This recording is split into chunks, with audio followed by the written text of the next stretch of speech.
අපේ ඩික්සන් කනවා ආසයි. මම උරුමක් කන්න කියන්නේ. මම කනවා. ඔව්. ඒතව මේකෙන් මේ ටිකක් දාන්න. කාදෙන්නේ.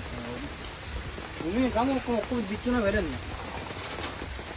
මේ චිකන් එක කර වෙලාද දන්නේ. ගවින්ද යට දාන්න ෆොටෝ ටික. තාත්ති මේ වීඩියෝ එකත් එක්ක ගන්න ඕනේ. අනේ මේක බලන්න දෙන්න. අනේ ඉතින් ආ මට අනේ මල් ළඟට ඇවිල්ලා කෙනෙක් ගන්නවා. ඔයාගෙන්